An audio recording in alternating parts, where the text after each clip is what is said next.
ಆರಾಮಿದ್ರೇನೆ ನಾವು ಆರಾಮಿದ್ದೀವಿ. ಬರ್ರಿ ಫ್ರೆಂಡ್ಸ್, ಇವತ್ತು ನಾನು ಇವು 4 ದೊಡ್ಡ ಮೆಣಸಿನ್ಕಾಯಿ ಅದಾವೆ. ದೊಡ್ಡ ಮೆಣಸಿನ್ಕಾಯಿ ಬಜ್ಜಿ ಮಾಡ್ತೀನಿ ಫ್ರೆಂಡ್ಸ್. ಬರ್ರಿ ಈವ್ನಿಂಗ್ ಸ್ನ್ಯಾಕ್ಸ್ ಹೋಗಿ ಕೊಡ್ರಿ. ಈಗ ಮಕ್ಕಳಿಗೆ ಶಾಲೆಗೆ ಮಳೆ ಬರ್ತಾಯಿತ್ತಲ್ಲ, ಮಳೆ ಚಿಟಿ ಚಿಟಿ ಮಳೆ ಬರೋದಕ್ಕೆ ಈಗ ಇದು ನಾನು ಇದು ಬಜ್ಜಿ ಮಾಡ್ತೀನಿ, ದೊಡ್ಡ ಮೆಣಸಿನ್ಕಾಯಿ ಬಜ್ಜಿ. ಮತ್ತು 2 ಬಟಾಟೆ ಬಜ್ಜಿ ಮಾಡ್ತೀನಿ ಫ್ರೆಂಡ್ಸ್. ಬರ್ರಿ ಬಜ್ಜಿ ಮಾಡೋದು ನೋಡಿ ಫ್ರೆಂಡ್ಸ. ಈಗ ಇದನ್ನು ಹಿಟ್ಟು ಈ ಥರ ನಾನು ಎಲ್ಲ ಚಂದ ಮಾಡಿ ಕಲಿಸ್ಕೊಂಡೇನಿ ಫ್ರೆಂಡ್ಸ. ಇನ್ನು ಒಂದೊಂದಾಗಿರ್ತಿ ಎಣ್ಣೆ ನೋಡಿರಿ ಮಾಡ್ಲಿಕ್ಕೆ ಹಾಕಿಟ್ಟೇನಿ. ಈಗ ಅದಕ್ಕೆ ಆಯಿಲ್ ಹಾಕ್ತೇನೆ ಫ್ರೆಂಡ್ಸ್. ಈ ಥರ ನಾನು ಹಚ್ಕೊಂಡೇನಿ ದೊಡ್ಡ ಮೆಣಸಿನ್ಕಾಯಿ. ಇಲ್ಲಿ ಬಟಾಟೆ ಚಾಪ್ ಮಾಡ್ಕೊಂಡೇನಿ. ಮತ್ತು ಹಿಟ್ಟಿಗೆ ಫ್ರೆಂಡ್ಸ್ ಕಟ್ಲಿ ಹಿಟ್ಟು ತೊಗೊಂಡೇನಿ, ಸಾನ್ಸ್ಕೊಂಡೇನಿ ಕಟ್ಲಿ ಹಿಟ್ಟು. ಆಮೇಲೆ ಅಜ್ವಾನ್ ಹಾಕ್ಕೊಂಡೇನಿ, ಸ್ವಲ್ಪ ಸೋಡಾ ಹಾಕ್ಕೊಂಡೇನಿ, ಸ್ವಲ್ಪ ರುಚಿಗೆ ತಕ್ಕಷ್ಟು ಉಪ್ಪು ಹಾಕ್ಕೊಂಡೇನಿ ಫ್ರೆಂಡ್ಸ. ಇದನ್ನು ನಾನು ತೆಳುವಾಗಿ ಕಲಿಸ್ಕೋಬೇಕು. ಇದನ್ನು ಕಲಿಸ್ಕೊಂಡ್ಬಿಟ್ಟು ನೋಡಿ ಫ್ರೆಂಡ್ಸ್, ಹಿಟ್ಟು ಹಿಂಗೆ ಕನ್ಸಿಸ್ಟೆನ್ಸಿ ಬಂತು ಈ ಥರ.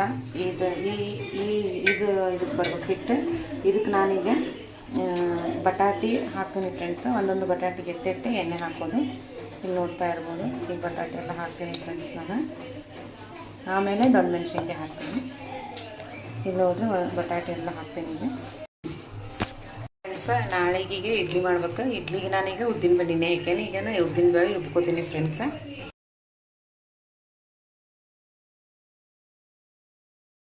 ಫ್ರೆಂಡ್ಸ್, ನಾನು ಬಟಾಟೆ ಹಾಕಿದ್ದೀನಿ ಬಜ್ಜಿ ಈಗ ಫ್ರೈ ಆಗ್ತಾ ಐತಿ.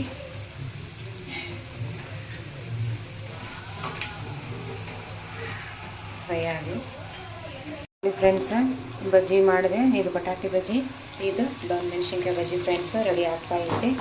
ನೋಡಿರಿ, ನಿಮ್ಮ ಮನೆಯಾಗೂ ಹಿಂಗೆ ಏನಾದ್ರು ಹುಡುಗರು ಮಕ್ಕಳು ಅರ್ಜೆಂಟ್ ಬೇಕಂದ್ರೆ ಈ ಥರ ಬಜ್ಜಿ ಮಾಡಿರಿ, ಪಟ ಪಟ ಕೊಡ್ರಿ. ನೋಡಿರಿ, ನಾನು ಇಡ್ಲಿ ಹಿಟ್ಟಿನೂ ರೆಡಿ ಆಯಿತು. ನಾಳೆಗೆ ಈಗ 7 ಗಂಟೆ ಆಯಿತು, ರುಬ್ಬಿಟ್ಟೆ ನಾನು. ನಮ್ಮ ಸಂಜೆಗೂ ಹುಡುಗರು ಸ್ವಲ್ಪ ಮಾಸ್ಕ್ ತೊಗೋಬೇಕು, ಹೀಗಾಗಿ ಬೇಗ ಮಾಡಿಬಿಟ್ಟೆ ಫ್ರೆಂಡ್ಸ್.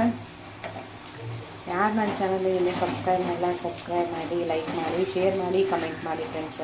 ಸಿಗೋಣ ನೆಕ್ಸ್ಟ್ ಬ್ಲಾಗ್ನಾಗ.